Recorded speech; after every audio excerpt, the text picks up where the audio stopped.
What up, everybody? My daughter was asking me about blueberries this morning, and I way back came up on all the rap and everything. And Tupac once said, "The darker the berry, the sweeter the juice." I say, "The darker the flesh, then the deeper the roots." I give a holler to my sister's own welfare. Tupac care, but don't nobody else care. And I find that ironic and funny at the same time. Not the darker the berry, the sweeter the juice, and all that nonsense, but I give a holler to my sister's own welfare. Tupac care, but don't nobody else care. Because it trips me out that welfare has done what it's done to like Section 8 people, black communities, native communities. Like the more government, the more check, the more money you get, the more it seems to oppress people, not help them out. So, sorry, this is bouncing all over the place.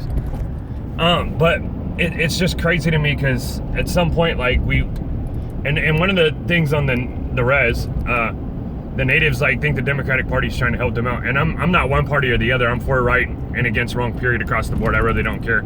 I would lean more towards conservative because they seem to be always trying to help people, but people take it as if you're not going to help me get this check, or you're not going to help me get this Section 8 housing, or you're not going to give me, which the Democrats do, but the Democrats are trying to oppress you because they know once you get all that stuff, it's going to destroy you and your family. Once you kick the man out the house and start getting these checks, and once you start getting these checks and just relying on government, you're not going to do anything else with your life. So it's crazy to me because they look at the Republicans as they're trying to stop this from happening. No, they're trying to stop the end resort of what happens, and that's poverty-stricken people with no view. Like, it's crazy to me. Like, because when you just get, and you don't ever go earn it or receive it, or earn it or get it, or work hard for it, you don't respect it. And then you have these very poverty-stricken places, and then people are like, well, the Democrats helped me. No, they didn't. The Democrats have been trying to eradicate you since time began. Like, it started with the abortion. They kill more black babies than anybody. We kill like 2,600 babies every day, and Planned Parenthood is never compared to Hitler, but we call everything else Hitler and Nazi and all this other BS, which is odd because the organization that's actually killing people and murdering them is not compared to that. But it's a trip to me because, and again, I saw it more on the res, and I watched it growing up with some of my black friends and black homeboys and their moms, and like the dad ain't around, and like if you get rid of the dad, they literally want you to get rid of the male. And not that some stick around, some are pieces of crap, but and it's not just black, it's white, brown. Like my wife's dad was never around, unfortunately. A lot of my brother-in-laws ain't around for their kids. Like, it's really sad, sir. Drugs and gangbanging and staying ignorant hood. But my point is, like, we sit here and if you rely on government, we want more government. Now I hear the Democrats even talking about it more today with like Bernie and all these other people.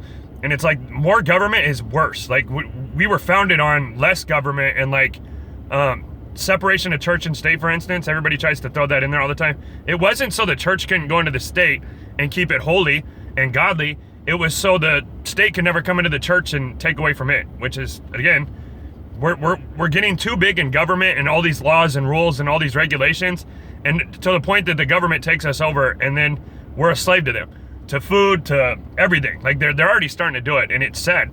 And if we don't stand up and do something about it, we have to quit playing this party BS, because it's really not a party. Like I said, I'd be more conservative because they stand for life, they stand for values, they stand for morals. So that'd be more of the Republican Party. Not to say that a bunch of them aren't corrupt and care more about their job title and position than they do people anymore. And when you care more about a position or possession more than people, you have a problem. So we got to get back to like being with one another and everybody working to earn and get for their own. Like it used to be, we'd all go work the crops together, or even the Indians when they started out, you would trade something for something else. Like you don't just get stuff, you don't just get it for free. And I don't know where this came about. Like it's nuts. It's like if you do away with the husband, or you do away with the man in the life, and then talk crap about him, and the kids grow up realizing that the mom's just gonna get, and then that she didn't work or have to go earn it, then they want it. They want that entitlement. Like, give me. And that's what you see with a lot of these brats running around. They saw black, white, and brown moms across the board getting certain help from the government. Now they think, you know what, if we get more government, we'll get more stuff. Then who's going to provide that? Like, it's crazy to me. Like, but we got to get off this Democratic BS that they're trying to help us out. The Republicans, just because they didn't want to get certain laws passed that gave you all these checks and all these things, were actually trying to help. You didn't see it as help because you think they're trying to take away our money. No, they were trying to keep you from being in this poverty-stricken place. So at some point, again, I'm not for Democrat or Republican or any president or whatever. I'm for less government and regulations and more for the people. And I'm for people being about morals, boundaries, guidelines, values, virtues, like things that come from a Bible-driven viewpoint. And if we won't get back to God's truth and what God has given us, then we're really going to lose everything anyway, and then it won't matter. So, love God, love people, love you all. Think about those things, and you can not like what I say, but it's blunt. It's the truth. Like, I just spit it. And if people don't like it, then it's not me that you don't like. It's that the truth hurts, and it doesn't always feel good. And for some reason, when something hurts our feelings, that's offensive, and he's a racist and a bigot and a homo and all this other nonsense. It's like, okay.